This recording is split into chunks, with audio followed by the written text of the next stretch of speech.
Alright, so gusto namin pakita sa inyo yung unboxing ng Abbott Panbayo COVID-19 Antigen Self-Test Kit. Okay, so ayan, buksan na po natin. Papakita po namin sa inyo yung mga laman at kung paano po siya gamitin. So meron tayong manual. Ayan, bahasa, English. Okay, so ginagamit din kasi ito sa ibang bansa. Ayan, so ito naman meron tayong wrap kung tawagin. Ganyan po yan. Kailangan nyo siyang i-assemble. So yan, para saan ito? So let me demonstrate to you para saan po ito, saan siya ginagamit. And of course, kasama din sa laman ng kit na to is yung disposable swab na nasal swab, okay, which is ginagamit po siya sa ilong pang swab ng specimen. And ito meron din po siyang extraction tubes, alright. Then meron siyang extraction tube cups, which is ito yung itinatakip dito sa extraction tubes. So mamaya pakita po namin sa inyo. And ito po yung buffer bottle assay diluent. So ito naman yung liquid na ginagamit kapag nakakuha na ng sample. So mamaya pakita ko rin paano gamitin. And syempre yung pinaka-card, ano po. So ito yung cartridge or card na ginagamit para ma-test yung kung saan nyo ilalagay yung liquid. So ganito po yon. Okay, number one, syempre, kung ikaw ang gagawa mag-isa, so example, ito po yung yung swab. Bago mo buksan, kuha ka muna ng extraction tubes. So isa lang, okay? Ayan. Tapos lalagay mo siya dyan. Alright?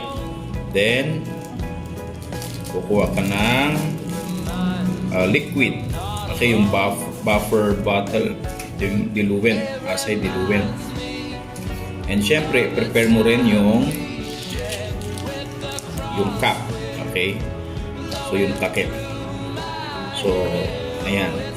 So bago ka mag-swab sa ilong, bubuksan mo muna ito. Hindi ko na bubuksan pero bubuksan mo to pag gagamitin na. Then tsaka mo papatak lahat ng laman niya dito sa tube. Okay? So pag may laman na yan, so dapat ito lagay mo lahat. So mauto-transfer dito yung liquid. Then ready ka na mag-swab. Ready mo na rin ito. Pwede mo rin itong buksan. Okay, so pagkabukas mo, ayan. Pwede magbukas ako ng sample para makita nyo lang yung sample. Ito sa sa isang bukas na rin. So ganito siya. Ayan, right? Ganyan siya yung okay. So ngayon nailagay mo na yung liquid So dahil bukas na rin ito, so kunin mo na to. Ayan, so buksan mo siya. Then oops. Yan. So kunyari ito yung ilong mo, okay? So kukuha ka lang ng sample. Nasal ito, kaya siya self-test. Ano lang yan, hindi mo kailangan ipasok ng buo. Okay? Kailangan lang dun lang sa opening. Yan, kahit mga ganyang kalalim. Tapos iikutin mo siya ng ganun.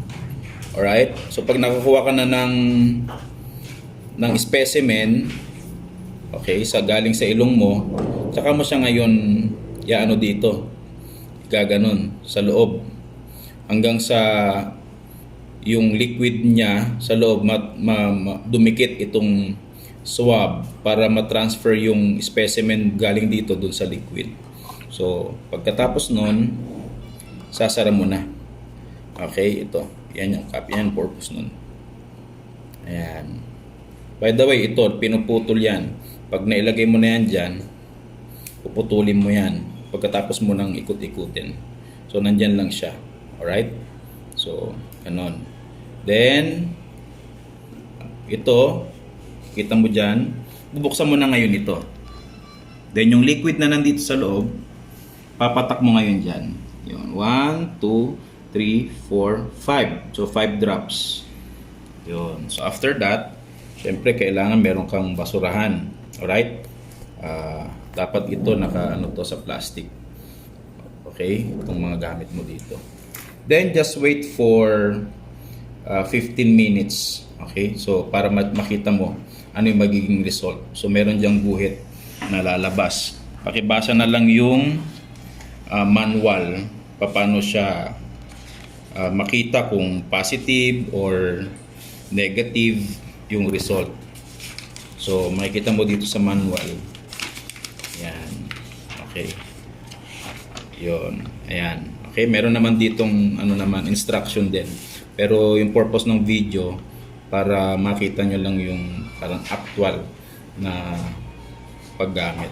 Okay? Ayan, may 2 cm lang po yung lalim niya. Huwag nyo ipapasok hanggang dun sa nasopharyngeal. Hanggang dyan lang po sa may ilong. Then, yung result niyan, yun. So, ito yung interpretation ng result. Pag itong guhit na to lumabas, invalid yung result. Pag ito yung lumabas, dalawa, or halimbawa silang medyo malabo yung letter T, positive pa rin po yun. Pero kung letter silang, yung guhit na lumabas dyan, negative po yung result. Alright? So please don't forget na i-dispose ng maayos yung ginamit po natin para hindi po makahawa sa ibang tao. Just in case na nag-positive po tayo. Thank you.